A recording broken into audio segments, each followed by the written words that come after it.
Tom Roberts will announce our speaker. Thank you, Matthew. See if everything's on here. Looks like it.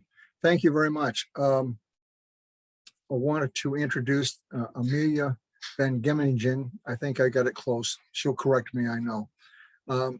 She's going to talk about ethics in engineering. And I think it's a very interesting and timely topic, particularly when we look at the things that are going on in our physical world and how responsibilities get assigned to the people who've actually done the engineering. Case in point, the building collapse in Florida that just occurred. Apparently there was a significant engineering report that identified deficiencies, and those items were never addressed. So it'll be interesting to see what is determined once they go into the report and find out what caused the collapse. So with that, I'm going to turn it over to Amelia, and hopefully we can learn more about what she's learned during her studies. Amelia, it's all yours. Great, thanks so much. I'm gonna share my screen because I have a presentation to help with my talk. Thank you so much for having me to talk. It's one of my favorite subjects to talk about is technology and the ethics of technology. It's what I completed my thesis on. So I always really enjoy the opportunity to talk to people about, you know, why philosophy is so important and what philosophy has to say about practical subjects such as technology and the ethics of engineering. A little bit about me. I completed an undergraduate degree in psychology at Illinois Wesleyan University. I got a minor in German, and I took off 2 years to go teach English in Austria before I returned to do my master's in philosophy at Carnegie Mellon University. While at CMU, I completed research in several areas of technology, both embodied and disembodied, so both artifacts and with algorithms. My major research projects were on autonomous weapon systems and education technology, which is what I ended up writing my thesis on, partially because there is a lot of education technology being developed at CMU, or is spun off from CMU. So the technology was being developed there. I was very interested in it. And so that gave me a great opportunity to do my work in philosophy at the location the technology was being developed. I did some more minor research on sentencing algorithms, so algorithms for parole and bail, how those are being applied in the judiciary system. I did a fair amount of work on autonomous cars, which I'm a little bit less interested in. I know everybody loves autonomous cars. So if you end up having questions or want to talk to me about autonomous cars, I'm happy to. And then I did some work in applying virtue theory to technology, and I'll talk a little bit about what virtue theory is in a moment. This is a brief overview of my talk, just so that we all know where we're going. I'm going to give a brief introduction to ethical theories. Not that I'm going to get really into the weeds with it. I think it's important whenever I talk about philosophy to really emphasize that this is a formal study. So when we talk about ethics and we talk about people doing work in ethics, what is the actual formal process of their research? How are they making arguments? And that way we all are on the same page conceptually about what it means to talk about ethics. I'm not going to talk too much about ethical theory because, of course, you can study it. It's a huge, everybody's arguing within the field, so it's a huge field of study in itself. But I am going to introduce it. I'm going to present what's called the value neutral theory of technology. And this is a theory in ethics of engineering and ethics of technology about whether or not technology or artifacts can have value in themselves, or if we're going to evaluate them based basically on the way they're implemented. And of course, I'll talk more about that. And I'm going to talk about the impact on how this affects design and the distribution of ethical responsibility. I'm going to present after that the sort of response to this view, and it's heavily based on a paper written by Langdon Winner called Do Artifacts Have Politics? So that's why I've titled the section that. And this theory is very much against the idea of the value neutral theory of technology. It's a response to it and a rejection of it. And this is the view I'm going to be defending and pushing, is that I think that artifacts do have politics. And then my last section is I'm going to explain how my work in education technology and evaluating the ethics of education technology is looking at the politics of education technology, and therefore it's not value neutral. So that's a brief overview. So we'll start with an introduction to ethical theory. Ethical theories are formal frameworks for evaluating right action. This means that they must provide a decision procedure. So whenever you're talking about, is an action ethical or not, an ethical theory has to give you an answer. It has to say either do it or don't, or maybe it's okay, but you shouldn't necessarily do it, but it has to give an answer. So all frameworks for ethics provide a decision procedure. And I think a lot of people, when they're talking about whether something is ethical or not, this sort of gets lost because it's very easy to talk about ethics as sort of a very general idea, like is something ethical? But in general, in the field of ethics, we're talking about decision procedures. All ethical theories are based on a value of good. A lot of the discussion within ethical theory is what exactly the good is. So, you may think that the good is welfare. And so all of our decisions for a decision procedure are going to come out about evaluating that choice through the lens of welfare. Some think it's happiness, some think it's reduction of harm, right? But there's always a good because you need that to evaluate the action in order to make the decision procedure. So in general, you're answering a question, in a given circumstance in which I have X choices of action, which is the most ethical and therefore the one that I should do. There's three main types of ethical theories, and this is important because oftentimes you'll get people arguing past each other because these theories aren't necessarily compatible. So you might be talking about two different things and you'll never really reach an agreement. Consequentialist theories, which are the most, I think, common that people talk about, especially in engineering, is you evaluate the outcome to determine whether a given action is ethical. So this is very familiar in like cost-benefit analysis. If you think about whether I should do an action or not, I'm going to look at all the good things that it causes relative to my value of good. Like, does it harm 1,000 people but benefit 10,000 people?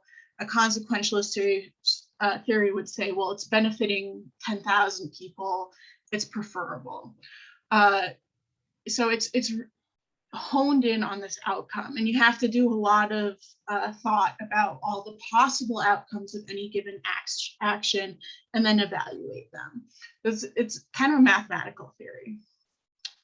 Deontological theories, which if you've heard of Kant, these are also known as Kantian theories. You're actually evaluating the action itself to determine whether it's ethical. So you sort of like chop off the consequences. You're not going to think about them. You're not going to evaluate them.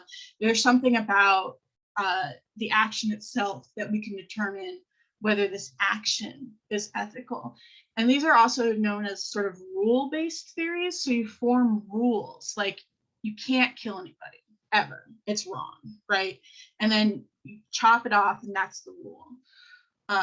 And you can see why, well, I'll give it brief examples, but you can see why these two theories are in conflict a lot, because deontological theories will not evaluate the outcome. And that's all that consequentialist theories are concerned with.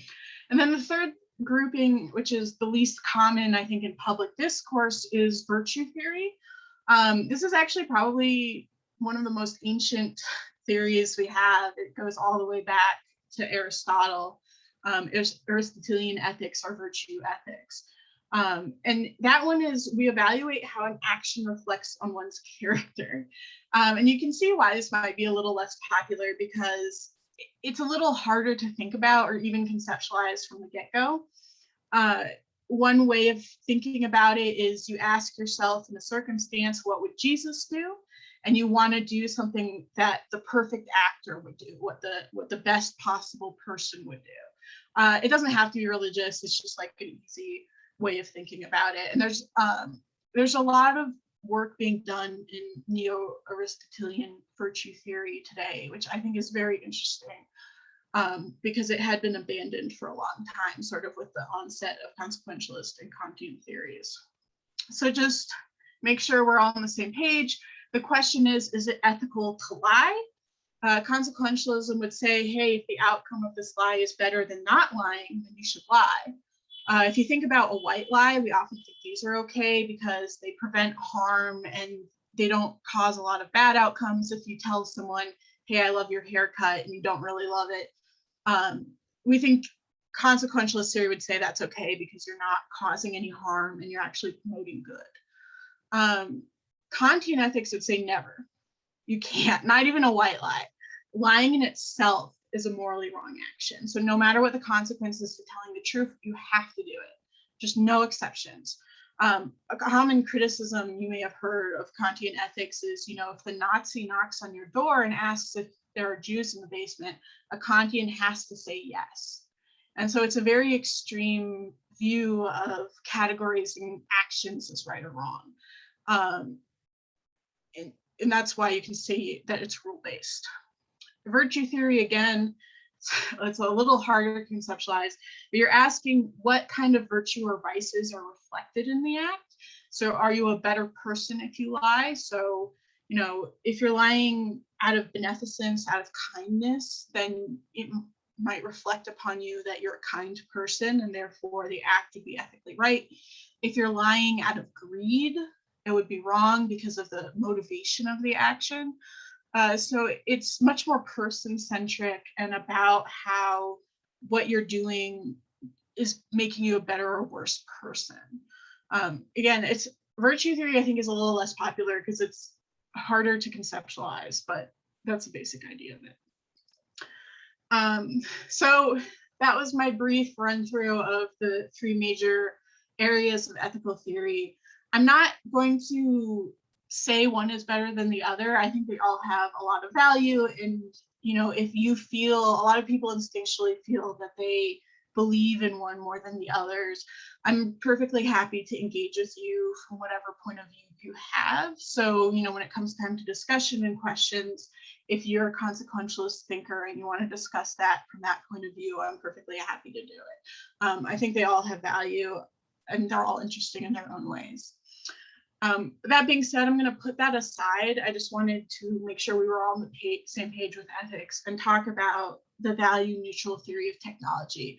And this is, again, the view that I'm going to push back against, but first I'm going to present it as it is. So this is the view that artifacts have no inherent values in themselves. Their rightness or wrongness arises from how they're implemented and used in society.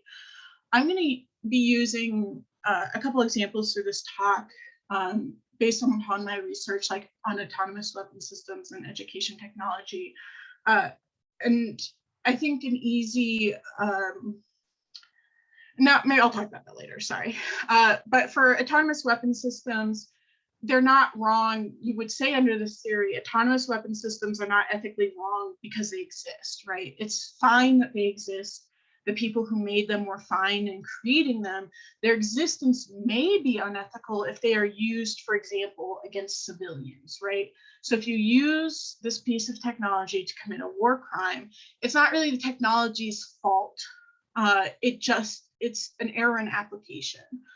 And you can see that this point of view, that there's no sort of ethical contribution to the technology itself, has a lot of impact on people who are designing it, particularly. And you'll get, when I was teaching ethics and engineering, a lot of the students felt that, hey, technology exists to solve problems, right?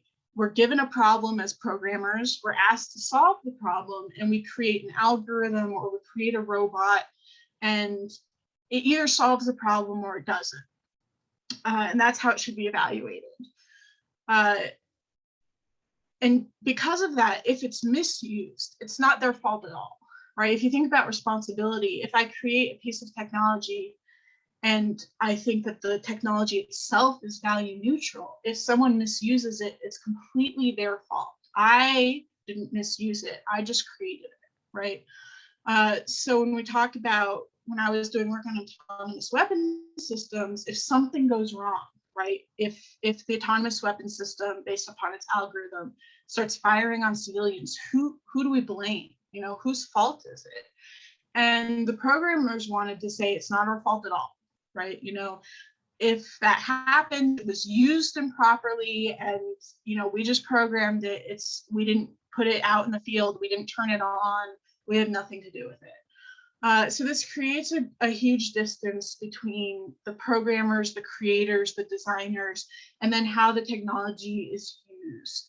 And that divide has a lot of consequences in how we assign blame, in the sort of the justification for creating the technology itself. You know, if I'm not responsible for how it's used, I can more easily justify that I'm allowed to create it.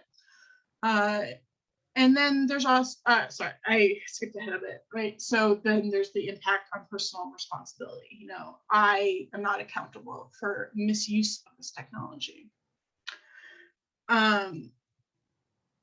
You know, sorry, I got ahead of my presentation. I got cut off the talking. But yeah, so just to review, you know, the students at Carnegie Mellon, we got a lot of contracts from the DoD. So they did do a lot of work on sort of engineering problems for the military. And a lot of them did feel like, hey, it's not on me, right? I'm just taking the money, I'm writing the program, it's not my responsibility. Because of how popular this view is, I think it's very interesting that the argument against this view can, I think, be traced back to this article by Langdon Winner, which was published in 1980. Now, obviously, you know, we weren't deploying autonomous weapon systems the way we are now in 1980. And his paper, if you read it, and I highly suggest everyone read it, I think it's an incredible seminal paper. I mean, just brilliant and incredible. Is mostly about civil engineering. And I think that a lot of the questions of civil engineering and a lot of his reasoning about civil engineering can be applied to AI and autonomous technology. So I think it's interesting in itself that he was talking about it back then. And his thesis is that artifacts, you know, in civil engineering, but also technology, can be judged not only on their uses, but ways in which they can embody specific forms of power and authority. And he has this great quote, you know, to our accustomed way of thinking, technologies are seen as neutral tools that can be used well or poorly for good, evil, or something in between. But we usually do not stop to inquire whether a given device might have been designed and built in such a way that it produces a set of consequences logically and temporally prior to any of its professed uses. So this is his own emphasis on prior there. Just going to give you a second to think about this. What does he mean by logically and temporally prior, and why is that important?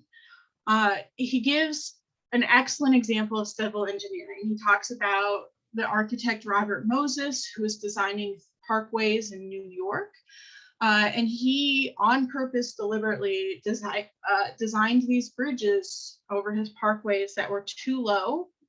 They were 9 feet, I think, instead of 12 feet, for buses and public transportation to pass under. And this effectively changed which areas were accessible to people of a lower socioeconomic status. It's well documented that Robert Moses, of course, had discrimination views. He had racially based views about where certain people should be allowed and where they shouldn't be allowed. And he was particularly interested in ensuring, you know, who had access to like public beaches, because he didn't want certain populations to be crowding the beaches or you know, in his mind, allowing certain types of people there. But in this example, we're talking about an artifact, right? A bridge, which you may say in itself has no moral value. But Langdon Winner is arguing here that the bridge itself is an embodiment of power, right? It's an embodiment of who is allowed where, who is who's acceptable in society? What does it say about people who are poor, who have to use public transportation? And it's an artifact that is still affecting, or affected for years and years and years, the city itself, because once those bridges were built, that's a hard thing to collapse. It's a structure that takes a certain power structure and embodies it in a physical way that then later is very hard to collapse, I think is the best word. And so this is an example of a civil engineering project that he argues is an artifact that has politics.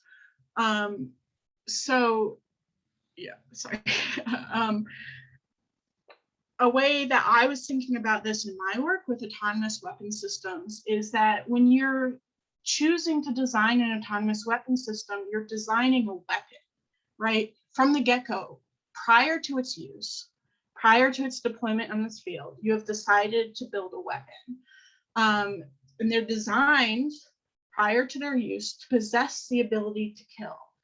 And I argued that this embodies values about the purposes of technology in war, right? You can imagine that we were designing autonomous systems which were non-lethal, that would serve a similar end, right? If your justification is that the use of autonomous technology can help protect our soldiers' lives or help reduce harm overall, it seems like you have already made a choice prior to the deployment of the technology on the field about how that technology is going to be used. I think this is actually, to think about, because gun control comes up a lot. I think one of the missed conversations here is some of the people who want to ban weapons or assault rifles are arguing that its purpose has already been decided whether it's used or not, right? An automatic rifle is a weapon of war, is their argument. And that's an argument regardless of how it's used, right? Even if it's only used for self-defense, there is something about the artifact itself that they view as wrong or should be banned, right? And then you have the other side of the discussion saying, well, as long as I use it correctly, there shouldn't be a problem. And I hope that from this talk, you can see that they're talking past each other, right? One of them is saying that there's something fundamentally wrong about the technology itself, that its ability of mass killing is wrong. And the other people are saying it's only wrong if something bad happens. And I don't think you can actually reach a conclusion because you're having two different discussions. And from my own work, to just bring in a little bit of virtue theory because I really like it so much. I argued that, using autonomous weapon system, we're embodying decisions on taking human life and our values about that. So, the decision to take a life as a soldier is one that's deliberated upon, you would hope, in best possible circumstances, is deliberated upon and made by another human being. And you may think that this idea that we are relegating the process of actually choosing to fire upon human beings to a machine is affecting our values about what it means to take a human life. And so I argued that this piece of technology, however it's used or not, whether it fires on civilians or not, is embodying a particular value about what we're going to allow in the theater of war, which is that we're going to allow machines to make the choice about killing or not killing. And again, you can see from like a consequentialist perspective, that is true whether or not they ever make a mistake, right? In a world where that autonomous system never makes a mistake, I still argue that it's wrong because of what values it's embedding, what power structures it's embedding. And so, again, using Langdon Winner's theory, I think that's an interesting way of thinking about it.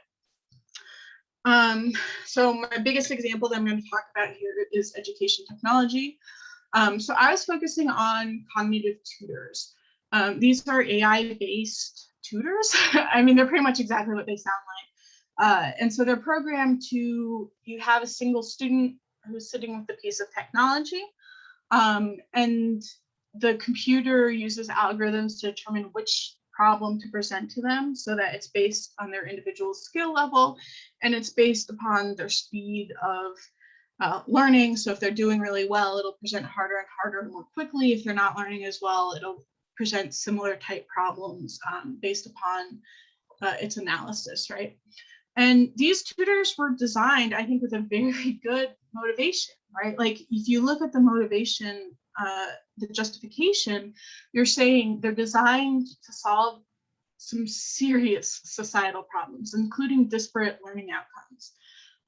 We have all the data showing how certain students, especially vulnerable populations based upon socioeconomic class, for instance, are doing way more poorly in school than students who come from rich, intellectually rich is what I mean, type of environments where they are provided with, more opportunities to be successful, essentially. So how do we solve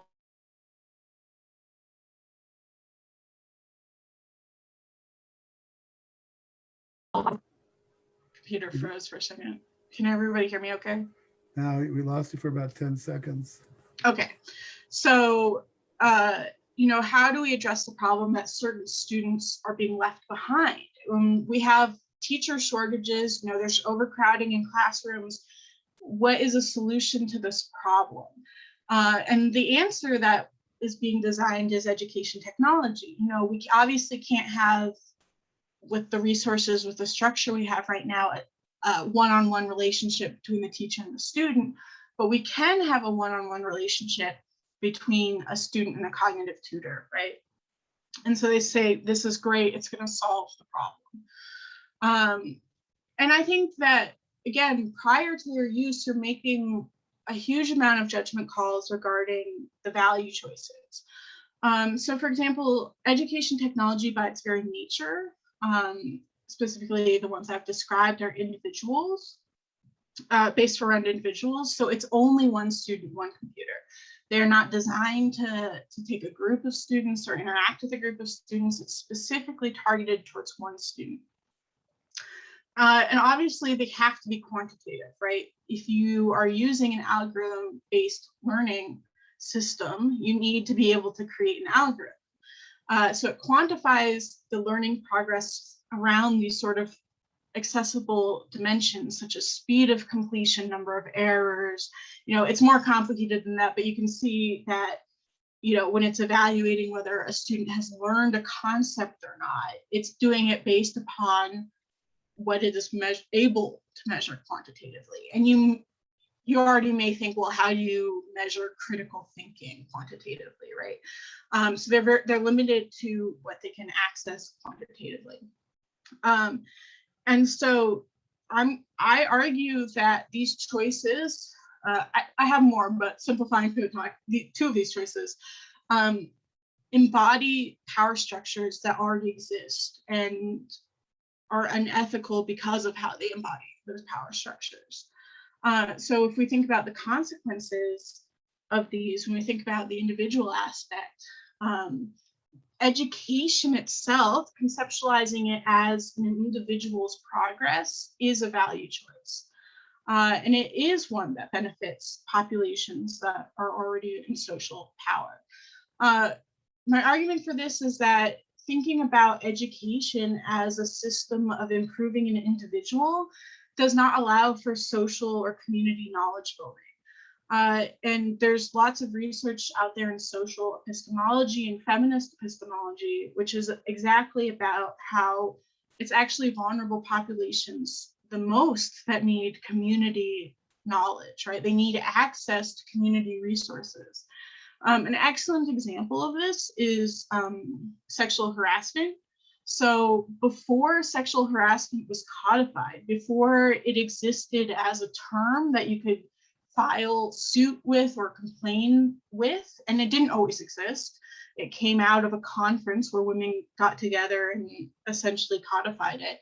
Women weren't always able to describe what was happening to them, right? So if something happened to me, but I didn't have a concept to even think about it, I wouldn't be able to bring that as a complaint. I wouldn't be able to necessarily recognize it as a harm. And so when you think about students in the classroom, the great benefit of a community is that you have students with different experiences bringing those experiences to the table and empowering each other and themselves by creating communal knowledge, right? And I think this doesn't necessarily harm people who are already in social power, right? If you think about the people who are designing these programs, and I met them, and I can say with confidence that the majority of them are white men with PhDs from MIT, which is great. But what they're putting into this piece of technology will help people like them, right? People who already have all of the advantages available to them. It also does not allow for social support, right? If we think about education as just one-on-one learning, it doesn't allow for the idea that learning and completion of school itself is a social process. And again, there's all this research that shows that vulnerable populations need a community, right? If you want to talk about success in college for vulnerable populations, they found that one of the best things that you can do is simply provide a community, right? And that community support is what allows the completion of the education. So when you're sort of isolating people, pulling them away from each other, you're leaving people who are vulnerable in that way from not having communal support. You're leaving them in the lurch, right? So I think that this choice of focusing on the individual embeds, kind of quietly a lot of these ideas about what education means and who does it benefit. Of course, the problem, I think, with the quantitative way of embedding that value is that it assumes prior to the creation of the technology itself that learning outcomes can be measured quantitatively, or that what can be measured quantitatively is more important, right? If we think about all of the standardized testing we have, it prioritizes and elevates the importance of quantitative outcomes. It doesn't elevate social outcomes, doesn't elevate outcomes that are harder to measure quantitatively, like conceptual outcomes. It doesn't measure transference, which is how well students use what they learn in the classroom in their real lives. So you can say that embedding this quantitative priority is a value choice, and it's embedding the value choice in the piece of technology. And for those reasons, I argued that this education technology is ethically wrong. It's embedding power structures. We need to make a choice prior to its very design to allow students to flourish in social environments. And that's my presentation. That's sort of, I think, the culmination from the path from Langdon Winner's piece to looking at how technology is being designed and implemented right now. So thank you, and I'm ready to take questions and talk about it. Thank you very much, Amelia. This is Tom. I think there's been a lot of conversations going on in the chat room, and I think one of the ones that I'll start with is from Bob about the AK-47. It's designed as an assault weapon. So does that give us an artifact that says that shouldn't be done under any circumstances, or do we also need to look at the audience that it was prepared for? Yeah, I think that, audience is extremely important. There are tools that you may think are appropriate for the military that you might think are not appropriate for civilians. Or you can take a more extreme view. Pacifists would take a more extreme view and say that any artifact that supports killing is wrong because of its very nature. So it depends, I guess, where you are on that scale of how wrong it is that we have devices that can kill people. All right. You also talked about education. We had a lot of kind of conversations going on about that too. And you talk, I think what I'm hearing here is that you talk about the education technology as something you don't think is defendable from your point of view. But, you know, how do we deal with the fact that A, we don't have enough teachers, B, you know, a lot more people are going to be working remotely. You know, we know what happened in the pandemic, but is there another way to resolve this issue so that it does become acceptable? Yeah, Tom, can we stop sharing the screen so we can see everybody? Sure. Oh, sure. Thank you. Yeah, I think that's an excellent question and something I did address in my thesis. Langdon Winner has, again, an excellent statement on this where he says that technology becomes a way of settling a particular issue in a community, right? It's just used to answer the question. And I think the question is, what do we do about the teacher shortage, about disparate learning outcomes? And choosing to solve it with technology settles the issue.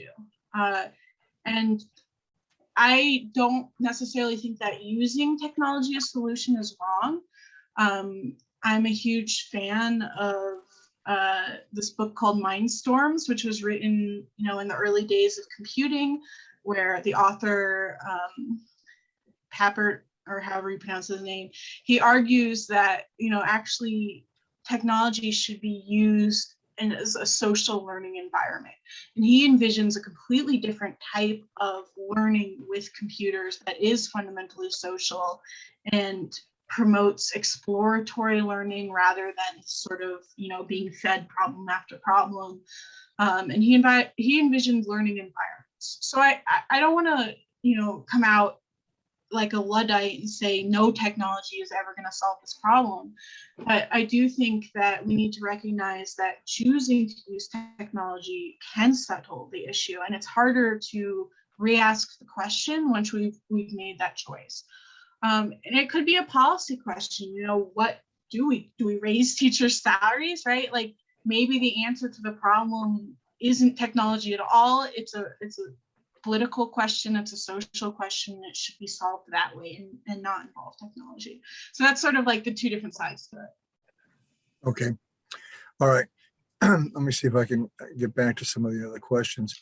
Now, I think one of the things that came out when you talked about the artifacts and, you know, what is out there, I think someone commented, well, a frying pan could also be a weapon. So should we stop making frying pans? So again, does that get back to the audience to which the artifact is really being addressed to? You know, we wouldn't give our soldiers frying pans. We would give them AK-47s, and we shouldn't give our the people who are cooking our dinner AK-47s. We should give them frying pans. So yeah, this is an excellent point, right? Talking about the gun debate, this is a point that comes up, right? Like, what is a weapon? I think the response to that is that most artifacts are designed with a primary purpose. They are designed to solve a particular problem. And when you look at a frying pan, it's not designed to solve the problem of home defense, right? Whereas an AK-47 is designed with the primary purpose of killing human beings, right? It doesn't really have a lot of other uses. You know, I think some, like if you talk about autonomous cars, there's all sorts of uses or use cases. It gets a little more complicated. But I think the group of people that are saying that, you know, AK-47s are fundamentally different is because they're designed to solve a fundamentally different question. okay, well, this is from Bob. The education issue is hot right now. Critical race. Is this not a serious ethical issue for today? And does AI help us solve that? Does AI help us solve critical race theory? Yeah, I mean, or maybe I shouldn't add that in. That was my comment at the end. But is it not a serious ethical issue? And does our, you know, proposed AI education system address that, or can it address it? Yeah, I think I'm gonna pull it back from critical race theory specifically. Mhm. And I'm going to say that one of the problems I have with education technology is that it's authoritarian. It is top down, right? You have a group of people at the top who are designing the technology. They're choosing what types of problems are presented, what types of solutions are presented, what the correct way of solving a problem is. And that is then presented as a completed product to the student. So I think that when we're talking about power structures, that idea that what students can and should learn is authoritarian through design, not just sort of like we think it should be authoritarian. It's just like through the very design itself that it's authoritarian, particularly when you look at the demographics that have PhDs in machine learning from MIT and work at Google. It's a very narrow group of people. One of my favorite conversations I ever had was with the lead designer of Fiat's autonomous fleet. And he was pitching to me like, it's going to be great. We're going to have cars like buses are going to go out, pick up people, and then we don't, it's much better than a bus route. It's much more egalitarian than a bus route, et cetera, et cetera. And my response was great, but you know, as a woman, what safety features do you have if I'm getting picked up in an autonomous car with like 3 other people? What safety features do you have? Do you have like a stop button? And he said to me, we haven't considered that. And I was talking to him for 5 minutes, and because this safety issues are so salient to me, it occurred to me, and his whole team, it hadn't even occurred to him, right? And he said, we'll solve that problem after we deploy the fleet. So like essentially after somebody gets hurt. So when I think about, you know, who's designing technology, who's at the top passing that down, I think there's a huge problem with demographics. You know, critical race theory in particular, you know, what should and be taught, how it should be taught. I think that's a communal discussion, right? And it shouldn't be decided on a technological level. Okay. We had a couple more comments come in, or questions. So if we only look at the primary purpose, when that does not leave the example of how the low bridges, which had a presumably secondary purpose of blocking undesired population. Sorry, my computer is acting up. I mean, how do we deal with that? Yeah, that's a very interesting question. I was using the primary purpose as an example. Langdon Winner goes into detail on this because he's also interested in whether it has to be intentional or not, right? Because that example I gave with Robert Moses, he did it on purpose. Like we have lots of evidence that shows that he knew what he was doing, right? It wasn't sort of an accident. So that becomes a question as well, right? Does that matter, whether it was intended or not? You know, I think it's important that we do think about all the purposes of a piece of technology. I think it's hard to argue that a frying pan on its list of purposes has weapon. Because again, I think when we're talking about artifacts, we're talking about something that's been designed to solve a particular problem. I think for Moses, those bridges were designed to solve a problem for him, which was that people that he found undesirable, you know, were going to areas of New York that he thought should be reserved for people of a higher socioeconomic status. So that purpose was answered in the design, right? Like he couldn't have designed a bridge otherwise that didn't embody that purpose if it wasn't his purpose. That was sort of circular. But I think that you can't deny that technology artifacts are designed to solve particular problems. And for Moses, that was a problem. And his design reflects it. The article, sorry, that I keep citing is literally called "Do Artifacts Have Politics?" It is available online. It's not like behind a paywall or anything. And it's excellent. He talks about nuclear power as authoritarian and all these other things that I didn't have time for, but it is a very good paper. Okay. You know, you spoke about the ethical theories and implicity. the values that guide some specific ethical decisions. When it comes to reasoning about ethics of technology and society, is there a way for a group decision to proceed it that you might recommend we follow? I mean, is there another way besides having a top-down? Is there a way to have a committee, for lack of a better term, that would help even out some of the authoritarian items?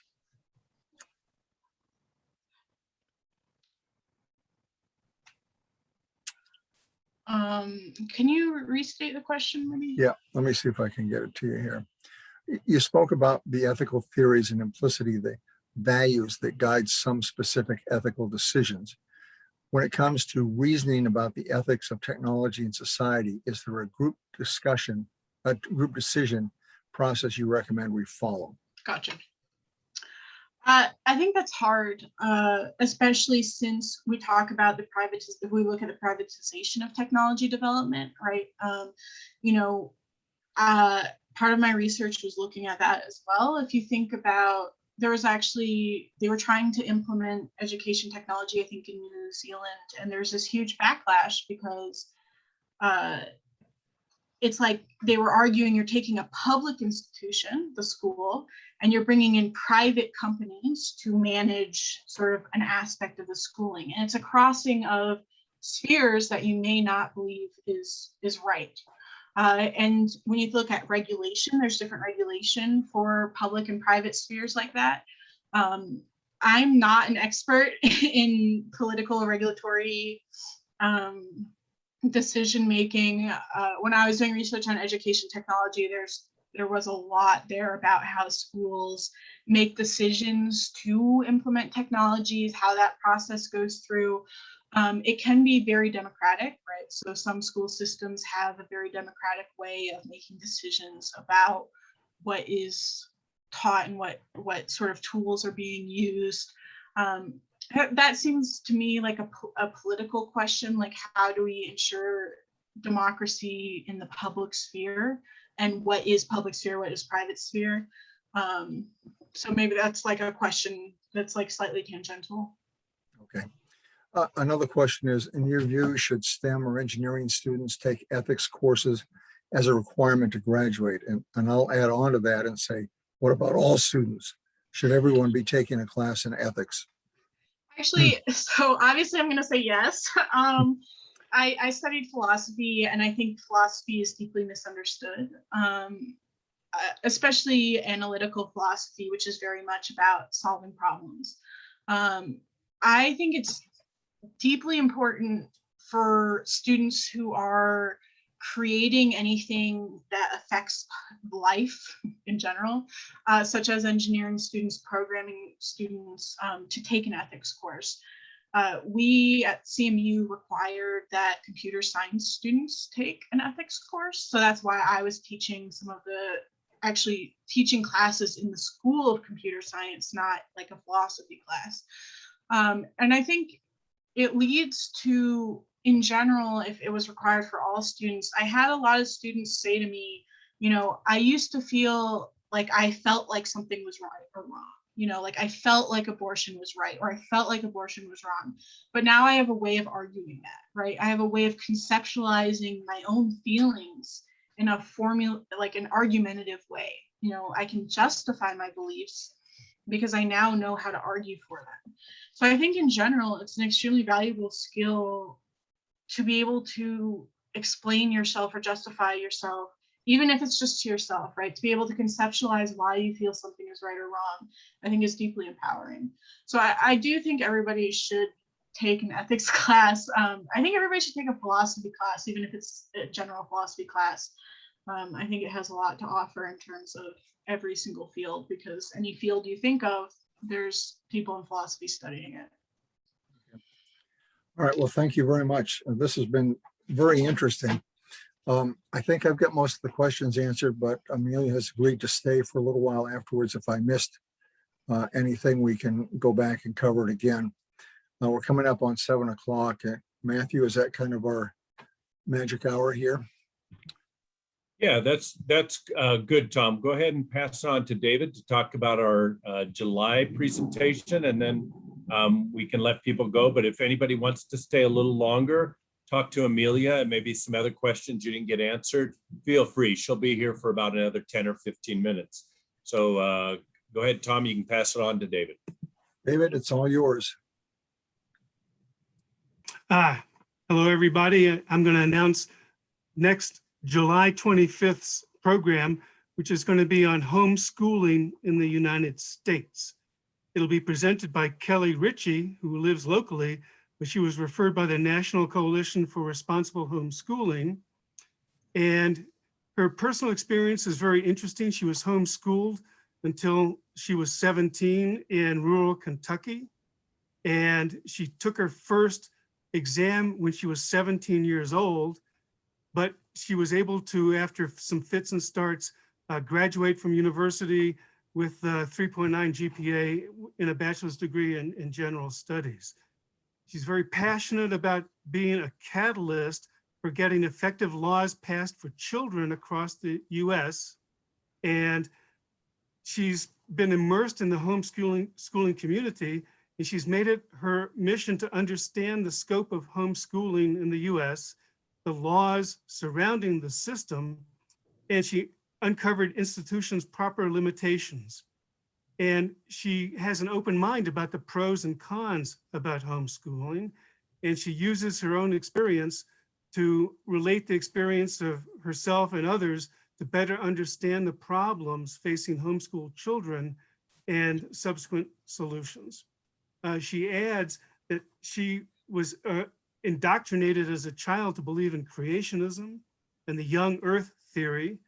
And then she evolved into a non-religious adult who now bases her belief on logic, reasoning, and the scientific method. So I think she will give a very interesting talk, and I hope everyone will consider joining on July 25th to listen to her presentation. Excellent. Thank you, David. Appreciate that. And that should be very interesting. One of the things also point out to people in the chat, if you scroll up to the top, there is an evaluation. If you want to kind of give us some feedback about tonight's program, we'd certainly appreciate it. I also will be sending via Meetup a link for you to make suggestions to the program committee. Tom, who has facilitated today, David, who told us about next month's program, myself, Nancy Bolt, and Bob Hoffman, we're all on the program committee. And we certainly appreciate any kind of feedback or program ideas. You might say, hey, I think it'd be great if we had a discussion on XYZ. And I think it's a very humanist topic to discuss. Send it to us. We have quarterly meetings and we will discuss those and try to decide what programs to put out there. So thank you all very much. If you don't want to stay for a little extra time, you can go ahead and log off. But anybody who stays on, you can have a chance to talk a little bit more with Amelia and maybe ask her some other questions that came up. Thank you very much. Matthew, do you want me to stop recording now? Yes, you can go ahead and